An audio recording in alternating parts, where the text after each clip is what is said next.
जम्मू कश्मीर में केंद्र सरकार की ओर से लागू किए गए अफस्पा कानून को हटाने और सैनिकों को तैनात करने को लेकर केंद्रीय गृह मंत्री अमित शाह ने बड़ा ऐलान किया है। अमित शाह ने कहा है कि लोकसभा चुनाव 2024 के बाद केंद्र सरकार जम्मू कश्मीर में अफस्पा को हटाकर स्थानीय पुलिस के हाथ में कानून व्यवस्था को पूरी तरह से देने पर विचार करेगी।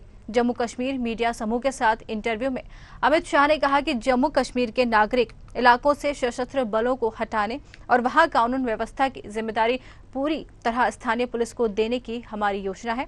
दरअसल अफस्पा अशांत क्षेत्र में कानून व्यवस्था की स्थिति को बनाए रखने के लिए सशस्त्र बलों के सर्च करने के साथ गिरफ्तार करने और फायर ओपन करने की भी असीमित शक्तियां प्रदान करता है। इसके लिए किसी क्षेत्र या जिले को AFSPA के तहत अशांत क्षेत्र अधिसूचित किया जाता है। और आइए इसी पर ज्यादा जानकारी लेंगे। हमारे साथ डॉक्टर आलोक सोती जो कि राजनीतिक विश्लेषज्ञ हैं, हमारे साथ जुड़ गए। जी आलोक जी, आपका बहुत बहुत स्वागत है। जी आलोक जी, सबसे पहला सवाल यही है मेरा कि ये अफस्पा कानून का जो प्रावधान किया ये क्या है? देखिए, अफस्पा का मतलब है arm force special protection act है, जिसके तहत आप देखती हैं जहाँ पे आर्म रेवोल्यूशन होता है, या जैसे आप नक्सलबाड़ी के में कह सकती हैं या आतंकवादी क्षेत्र में कह सकती हैं, कि ऐसे क्षेत्र में जहाँ पे जो स्थानीय पुलिस होती है वो उस चीज को कंट्रोल नहीं कर पाती है, उस अपराधों को उनकी श्रेणी इतनी ज्यादा हो जाती है, जहाँ पे उग्रवादी आतंकवादी की घटनाएं ज्यादा होने लगती हैं, उनके पास जो लेटेस्ट ऑटोमेटिक हथियार होने लगते हैं जिसका सामना आपकी लोकल पुलिस नहीं कर पाती है, तो वहां पे इस आर्म एक्ट का उपयोग किया जाता है। इसमें सेना को काफी शक्ति दी जाती है, क्योंकि आप जानती हैं कि अगर कहीं फायर को ओपन करना है तो उसके लिए SDM स्तर के एक अधिकारी की पहले परमिशन ली जाती है, तब पुलिस जो है फायर कर सकती है। लेकिन चूंकि यहाँ पे फायर करने के लिए समय नहीं होता है, ऐसे में आर्म फोर्स के जो अफसर होते हैं उनके पास ये अधिकार होता है कि वो ऑर्डर दे और उनके सैनिक जो है फायर को खोल सकते हैं। ऐसा काफी विषम परिस्थितियों में होता है। आपने देखा होगा नॉर्थ ईस्ट का इलाका जहाँ पे सीमावर्ती इलाके हैं, मणिपुर है, नागालैंड है, और आप इन इलाकों में आपने देखा था कि जहाँ पे arm force special protection act का अभी भी प्रसारण और प्रसार हो रहा है, अभी भी उसको लागू हो रहा है, कभी कभी हटा भी दिया जाता है। लेकिन जहाँ तक आपने देखा है जम्मू कश्मीर की बात है, यहाँ तो आतंकवादी है और साथ में आप सीमावर्ती है, पाकिस्तान से लगी सीमाएं है, जहाँ पे आतंकवादियों की घटनाएं जो है असीमित रूप से होती रहती हैं, इसलिए इस एक्ट को बनाया गया है। लेकिन हमको लग रहा है कि जिस तरीके से आज प्रेस कॉन्फ्रेंस हुई उसमें लग रहा है जो नागरिक क्षेत्र है, जैसे श्रीनगर का घाटी का क्षेत्र है, इसके अंदर जो है हमको लगता है कि धीरे धीरे जो है ये पुलिस प्रशासन को जो है इसमें पावर्स दी जाएगी। हालांकि जो सीमावर्ती जिले हैं और जो स्थान है उसमें हमें लगता है कि अभी इतनी आसानी से ये हटने वाला नहीं है।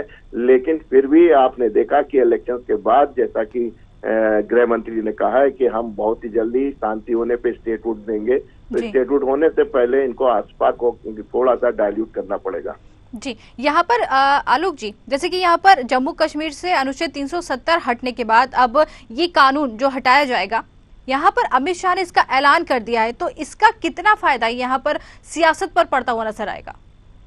देखिए, बहुत ज्यादा असर नहीं पड़ता, क्योंकि जो नागरिक होते हैं उनको अपनी सुरक्षा की जरूरत होती है। जो आतंकवादी आते हैं उनसे नागरिकों को सुरक्षा की आवश्यकता होती है, और ये सुरक्षा जो है सेना बेहतर कर पाती है जिला प्रशासन या जिला पुलिस के द्वारा। तो इस पे बहुत ज्यादा उनपे असर नहीं पड़ने वाला। लेकिन राजनीतिक रूप से आप कह सकते हैं, दुनिया को दिखा सकते हैं कि हमारे क्या जमहूरियत है और यहाँ पे जो है लॉ एंड ऑर्डर की सिचुएशन अच्छी है, ये आप दुनिया को दिखा सकते हैं। लेकिन स्थानीय स्तर पे वहां पे क्या होगा, क्योंकि अगर आतंकवादी की घटना फिर से बढ़ने लगी तो जाहिर सी बात है फिर से आपको आसपास का ही एक्ट को लगाना पड़ेगा। तो इसलिए वहां के जम्मू कश्मीर के स्थानीय लोगों की जानमाल की रक्षा के लिए ये जिम्मेदारी पुलिस उठाने के सक्षम है तो ठीक है, नहीं तो आर्मी उठाएगी, तो उसको एक एक्ट की जरूरत पड़ती है। अदरवाइज अगर आर्मी फायर खोलती है तो उस पर भी अटेम्प्ट टू मर्डर लगने लगता है। कि इसलिए जो है इस प्रकार के एक्ट का प्रावधान है, ताकि आर्मी के ऊपर कुछ इस प्रकार का ना है कि फायर में अगर किसी की जान जाती है तो उस पर मुकदमा ना चले। हालांकि हमने कई केस देखे हैं कि अफवाह होने के बावजूद भी आप देखते हैं कि आर्मी अफसरों पे कई बार जो है उनमें मुकदमे चले हैं और बेचारे कई बार फंसते हुए नजर आए हैं। जी आलोक जी, जैसे कि यहाँ पर जम्मू कश्मीर के अलावा क्या मान सकते हैं कि कौन कौन राज्यों में ये कानून जो है लागू है? ये आप नागालैंड में कर सकते हैं, नागालैंड में काफी समय तक रहा है, मणिपुर में भी रहा है, और मणिपुर और नागालैंड जिसको आप ज्यादा कह सकते हैं, यहाँ पे ये कानून काफी समय तक लगा रहा। इसके अलावा आप देख सकते हैं कि नक्सलवाद की जो ये आपका रायपुर के आगे जो क्षेत्र होता है वहां पे भी अफवाह लगा रहता है, और तेलंगाना में भी आपने देखा था काफी लंबे समय तक लगा रहता था।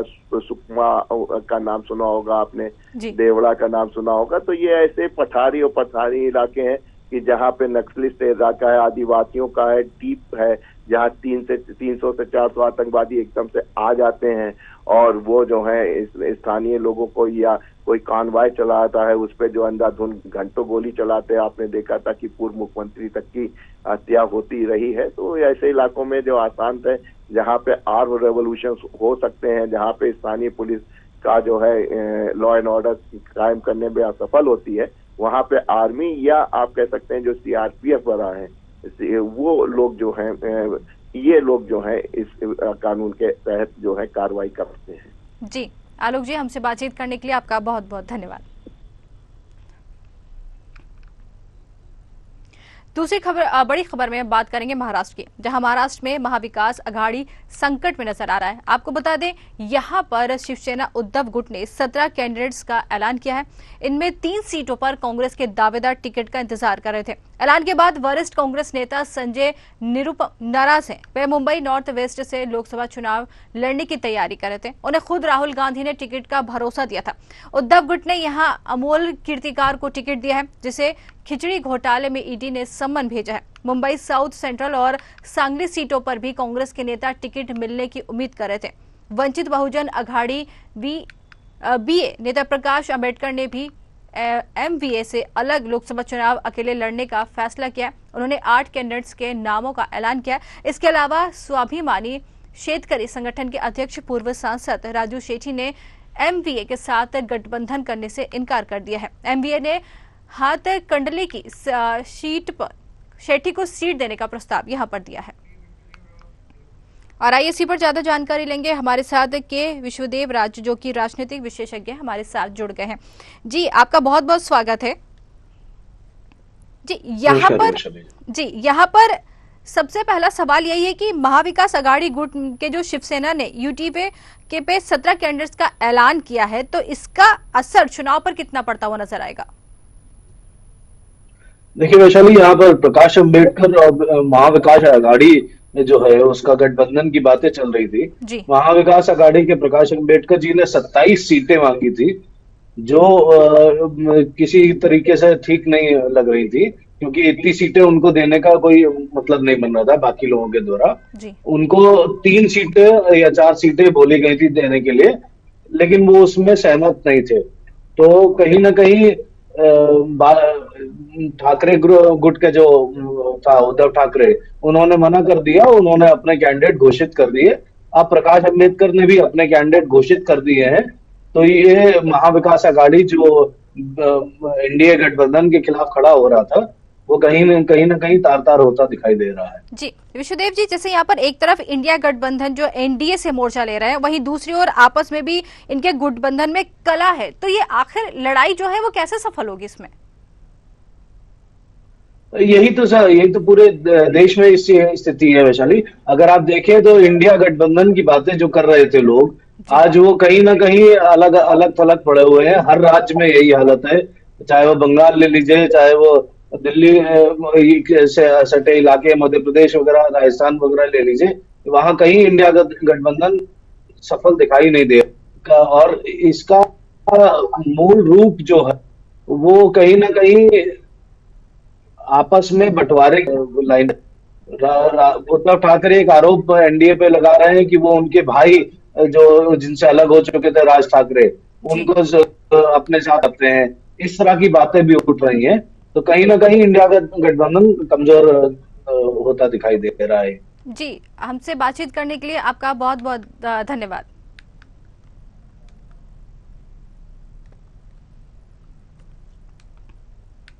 चलिए तीसरी बड़ी खबर में हम बात करेंगे सीएम योगी आदित्यनाथ की, जहां पर सीएम योगी आदित्यनाथ ने तीर्थ नगरी में प्रबुद्धजन सम्मेलन में लोकसभा चुनाव प्रचार का आगाज कर दिया है। उन्होंने ब्रजवासियों को सरकार की उपलब्धियां गिनाई हैं।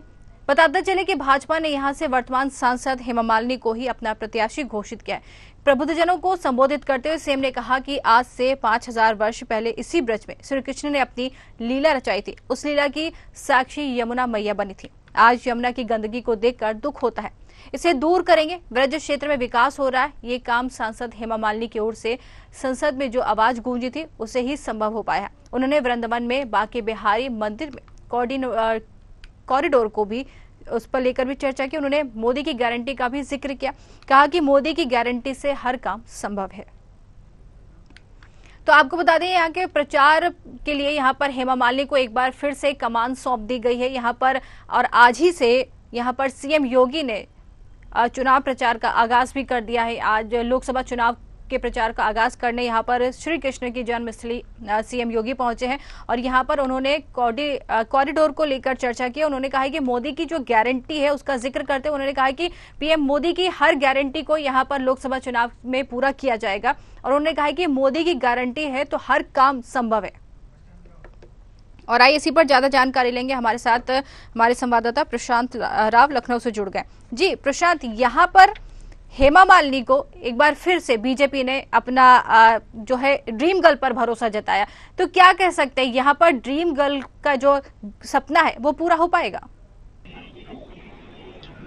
बिल्कुल वैशाली, देखिए उत्तर प्रदेश में चुनाव का पूरी तरीके से बिगुल बज चुका है और पहले चरण के नामांकन भी पूरे हो चुके हैं और आज मुख्यमंत्री योगी आदित्यनाथ ने प्रबुद्ध वर्ग सम्मेलन को संबोधित करने को लेकर भी उन्होंने चुनावी आगाज कर दिया है। आज मुख्यमंत्री उत्तर प्रदेश योगी आदित्यनाथ आज ब्रज क्षेत्र में पहुंचे थे, जहां उन्होंने मथुरा में प्रबुद्ध सम्मेलन को संबोधित किया है। सबसे बड़ी बात है कि मुख्यमंत्री योगी आदित्यनाथ ने उत्तर प्रदेश की योजनाओं को गिनाया, केंद्र सरकार की योजनाओं को गिनाया और इसके साथ ही जो वर्तमान के मथुरा के सांसद हैं हेमा मालिनी, उनके विकास कार्यों को गिनाया है, किस तरीके से ब्रज क्षेत्र का विकास लगातार हो रहा है और इसकी जो गूंज है वो संसद में हेमा मालिनी ने उठाई थी। और उसके बाद यहाँ पर जो ब्रज क्षेत्र का विकास हो रहा है, फिर चाहे बांके बिहारी कॉरिडोर का निर्माण हो और इसके साथ ही आसपास जो भी विकास है मथुरा के, वो सांसद हेमा मालिनी के प्रयास से हो रहा है। तो वहीं प्रधानमंत्री नरेंद्र मोदी की प्रेरणा से लगातार यहाँ काम चल रहा है, देश और प्रदेश में विकास हो रहे हैं। साथ ही उन्होंने कहा कि मुझे गंगा में फैली हुई गंदगी को देखकर दुख आता है और अब की बार इसी पर पुरजोर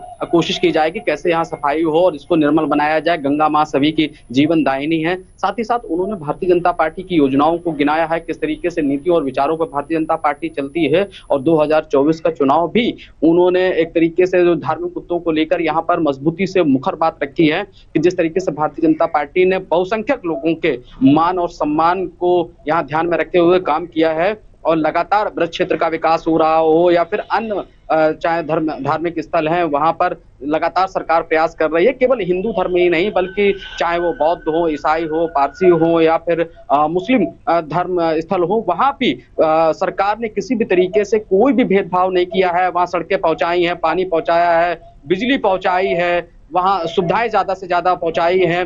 एक कहा जाए विकास का पहिया जो है सरकार ने बनाया है। और अगर ब्रज क्षेत्र की बात की जाए तो उन्होंने सबसे ज्यादा यहाँ पर हेमा मालिनी की तारीफ की है, कहा कि मथुरा का विकास हेमा मालिनी के प्रयास से तेजी से बढ़ रहा है।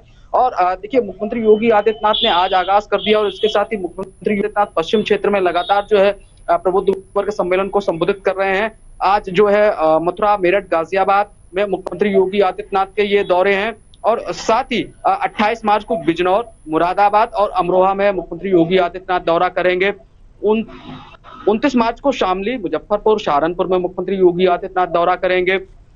30 मार्च को बागपत, बुलंदशहर, गौतम बुद्ध नगर। इसके साथ ही 31 मार्च को बरेली, रामपुर और पीलीभीत, यानी कि 3 जिलों में एक दिन में मुख्यमंत्री योगी आदित्यनाथ यहाँ दौरा कर रहे हैं। और देख सकते हैं कि यहाँ पर जो मुख्यमंत्री योगी आदित्यनाथ 4 दिनों में यहाँ पर जो है 12 जिलों में यहाँ पर प्रबुद्ध वर्ग सम्मेलन को संबोधित करेंगे, यानी कि 4 दिन 12 जनसभाएं पूरी जो यहाँ की समीकरण है वो मुख्यमंत्री योगी आदित्यनाथ के भाषण से बदल सकते हैं, क्योंकि पूर्व में भी उन्होंने 2019 के विचार किया था तो पश्चिम क्षेत्र की हवा बदल गई थी। जैसे शामली हो, वहां पर सबसे अच्छा प्रभाव देखने को मिला है। जिस तरीके से यहाँ पलायन हो रहा था, कानून व्यवस्था मुद्दा बना हुआ था, लोग पलायन कर रहे थे, अपनी दीवारों पे उन्होंने लिख दिया था मकान बिकाऊ है और वो यहाँ अपराध की वजह से घर छोड़ना चाहते हैं। तो वो स्लोगन जब मुख्यमंत्री योगी आदित्यनाथ ने पढ़ा, इसके साथ ही प्रधानमंत्री नरेंद्र मोदी ने पढ़ा, गृह मंत्री खुद कैराना क्षेत्र में गए थे, अमित शाह, उन्होंने देखा था, तो ये दुर्भाग्यपूर्ण था। उसके बाद मुख्यमंत्री योगी आदित्यनाथ ने 2022 में दोबारा सरकार बनते ही कानून व्यवस्था को इतना चुस्त दुरुस्त किया पश्चिम के क्षेत्र में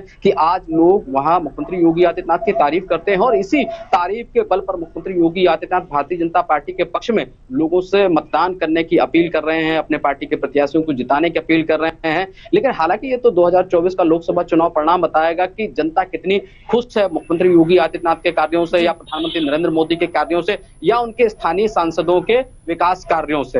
हाँ, यह जरूर है कि जिस तरीके से मुद्दा यहाँ चाहे रोजगार को लेकर बना हो या फिर यहाँ पर कानून व्यवस्था को लेकर बना हो या फिर तमाम जो मुद्दे जो अगर देखा जाए कि यहाँ जो सांसद जो क्षेत्र थे वहां पर उन्होंने एक एक गांवों को गोद लिया था, एक एक विद्यालयों को गोद लिया था। यह भी विपक्ष लगातार यहाँ मुद्दा बनाने में लगा हुआ है। इन मुद्दों को कितना भुनाती है जनता, क्योंकि पिछली बार का जो चुनाव था 2019 का चुनाव था, प्रधानमंत्री नरेंद्र मोदी के चेहरे पर हुआ था। इस बार फिर जो है प्रधानमंत्री नरेंद्र मोदी के चेहरे पर चुनाव लड़ने की कोशिश भारतीय जनता पार्टी कर रही है और हेमा मालिनी को ब्रज क्षेत्र में वहां यानी कि मथुरा सीट से रिपीट किया गया है।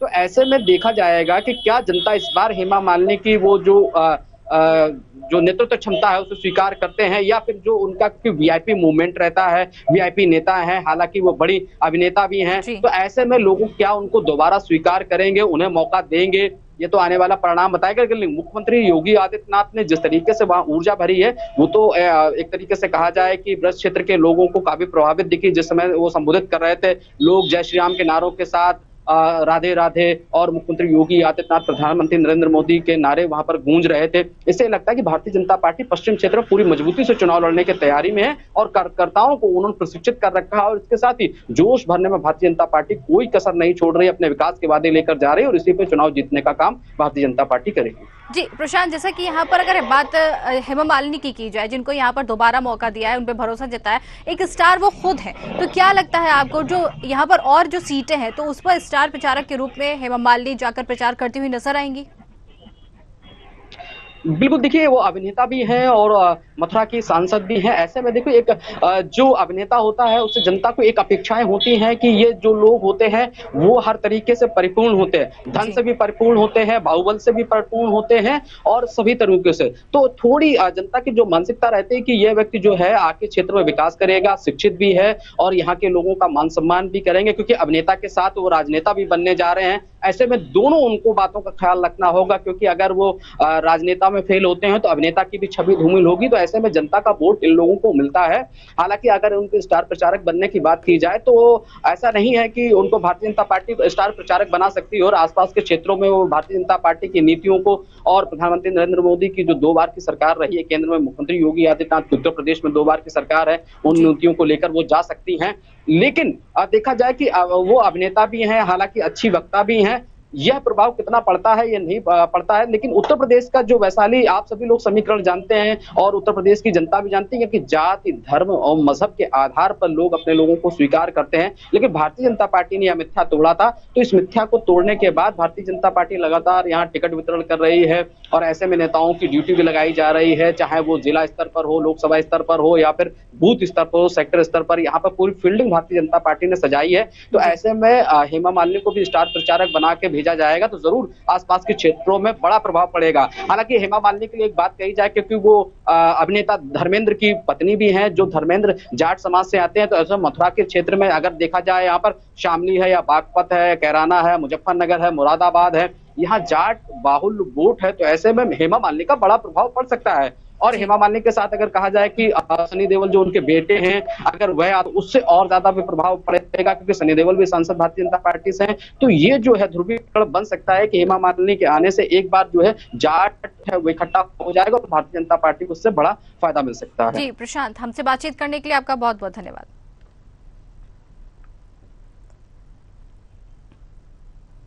चौथी खबर दिल्ली से है, जहां दिल्ली सरकार की शराब नीति घोटाला मामले में दिल्ली के सीएम अरविंद केजरीवाल इन दिनों केंद्रीय जांच एजेंसी ईडी की गिरफ्त में है। सीएम केजरीवाल की गिरफ्तारी के बाद एक बार फिर सियासी हलकों में यहां पर चर्चा जो है तेज हो गई है।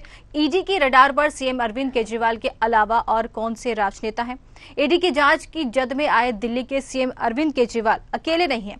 इससे पहले भी देश के 17 राज्यों के सीएम या पूर्व सीएम ईडी की जांच के दायरे में आ चुके हैं। दर्जन भर पूर्व मंत्रियों के साथ साथ कई डिप्टी सीएम के खिलाफ भी ईडी कई अलग अलग विभिन्न मामलों में जांच कर रही है। ऐसे में बड़ा सवाल यह है यहाँ पर खड़ा हो रहा है कि क्या अरविंद केजरीवाल लोकसभा चुनाव खत्म होने से पहले किसी बड़ी मुसीबत में फंसते जा रहे हैं? वैसे लोकसभा चुनाव की सरगर्मी के बीच भ्रष्टाचार का मुद्दा सुर्खियों में बना हुआ है। ये पहला चुनाव होगा जिसमें 2 राज्यों के मुख्यमंत्री, एक डिप्टी सीएम, एक संसद सदस्य और एक मंत्री को भ्रष्टाचार के आरोप में जेल की यात्रा करनी पड़ी है। और आइए इसी पर ज्यादा जानकारी लेंगे। हमारे साथ एएल द्विवेदी जो कि वरिष्ठ पत्रकार हैं जुड़ गए। जी द्विवेदी जी, आपका बहुत बहुत स्वागत है। जी, यहाँ पर ये विपक्षी दल जो चुनाव के समय यहाँ पर निशाने पर आ गए हैं, तो इसमें चुनाव पर जो अब लोकसभा चुनाव आने वाले उस पर कितना असर पड़ता हुआ दिखाई दे रहा है? निश्चित तौर पर ये जो मुद्दा है ये बहुत ही अहम मुद्दा है इस राजनीतिक और इस चुनावी लोकसभा के चुनाव में। और इस तारतम्य में आप देखेंगे कि कहीं ना कहीं जिस प्रकार से लगातार आरोप लगा रहे थे, और आपने देखा होगा कई बार मंच पे अरविंद केजरीवाल ने अपनी सभाओं में भी ये जिक्र किया था कि उनको चुनाव आते आते हो सकता है कि ऐसी समस्या का सामना करना पड़े। और वही समस्या अब आप देखिए, उनको जो जांच तेज हो गई है ईडी की, और उस हिसाब से उनको वो समस्याओं का सामना अब करना पड़ रहा है। हालांकि अभी जो इनपुट्स आए हैं, मीडिया रिपोर्ट्स आई है, उनमें कहीं ना कहीं उनका स्वास्थ्य भी अब खराब होता चला जा रहा है। तो अब इस दृष्टि से देखना ये होगा कि आगे ईडी क्या उनसे और रिमांड के आधार पर और पूछताछ करेगी, या फिर उनको स्वास्थ्य का हवाला देते हुए अभी कुछ दिन का मोहलत मिल सकती है। जी, यहाँ पर द्विवेदी जी, विपक्ष जो है वो ये भी आरोप लगा रही है कि उनके खिलाफ जो बदले की कार्रवाई की जा रही है, क्या कहेंगे? निश्चित तौर पर कहीं ना कहीं जिस प्रकार से जो विपक्ष है वह लगातार उन पर आरोप लगा रहा है, क्योंकि सीधे तौर पर उनका ये कहना है कि जिस प्रकार से अभी लोकतंत्र का पर्व होने वाला है और आगामी चुनाव आ गए हैं, लेकिन जिस प्रकार से विपक्ष को किसी प्रकार का ना ही प्रचार कराया जा रहा है, ना प्रसार कर पा रहे हैं, और तो और कांग्रेस जो पार्टी है उसके खाते फ्रीज कर दिए गए हैं। तो लगातार उनका आरोप यह है कि जो विपक्ष के नेता है उनको लगातार जो भारतीय जनता पार्टी है वह लगातार प्रताड़ित कर रही है और परेशान कर रही है। इस तारतम्य में यह लोकतंत्र कैसे मनाया जाएगा, लोकतंत्र का पर्व कैसे होगा, मतलब चुनाव किस प्रकार होंगे, ये एक सबसे बड़ा सवाल उठता है। उसी कड़ी में जिस प्रकार से अरविंद केजरीवाल का ये जो ईडी का पूरा वाकया हुआ है, विपक्ष लगातार उन पर यही आरोप लगा रही है कि अगर ये जांच करनी थी तो ये जांच पहले हो जानी थी, या फिर अभी इस समय ही, चुनाव के समय ही ये जांच इतनी जल्दी करने की आवश्यकता क्यों हुई है। जी, यहाँ पर ये पहला ऐसा चुनाव है, ये भी मान सकते हैं कि ये जो पहला ऐसा चुनाव है जहां पर जो विपक्षी दल के नेता है किसी न किसी जांच के दायरे में है। जी, निश्चित तौर पर आपने देखा होगा कि जिस प्रकार से पिछले 2-3 सालों में जो ये जांचें हुई हैं वे लगातार विपक्ष के नेताओं पर ज्यादा हुई हैं, लेकिन जो ये नेता हैं उनका ये जो मामले हैं ये बहुत ही पूर्व मामले हैं, बहुत से पुराने मामले हैं। शायद कोई 10 साल पुराना मामला है, कोई 5 साल पुराना मामला है, कुछ अभी 20-21 का भी मामला है, लेकिन उसका जो जांच है उसका दायरा इसी समय बढ़ाया गया, इसी समय वह जांच कराई गई जबकि देश में लोकसभा चुनाव नजदीक आ गए हैं, आदर्श आचार संहिता लागू हो चुकी है और अभी किसी भी प्रकार की कोई घोषणाएं भी नहीं हो रही है। लेकिन ये लगातार इस प्रकार का जो जांच कराना, ये कहीं ना कहीं विपक्ष जो है वह लगातार इसलिए हमला कर रहा है। जी, हमसे बातचीत करने के लिए द्विवेदी जी आपका बहुत बहुत धन्यवाद। तो आपको बताएं कि यहाँ दिल्ली सरकार जो शराब नीति घोटाले मामले में दिल्ली के सीएम अरविंद केजरीवाल इन दिनों केंद्रीय जांच एजेंसी ईडी की गिरफ्त में है, और यहाँ पर लगातार गिरफ्तारी के बाद एक बार फिर से सियासी हलकों में सरगर्मी जो है यहाँ पर तेज हो गई है, और सीएम जो है केजरीवाल वो ईडी के रडार पर है और आज उनके ऊपर फैसला भी आने वाला है। अब ये आने वाला समय बताएगा कि यहाँ पर सीएम को लेकर किस तरह की बातें सामने आती है। तो हमारी 4 बड़ी खबरों में फिलहाल इतना ही। नमस्कार।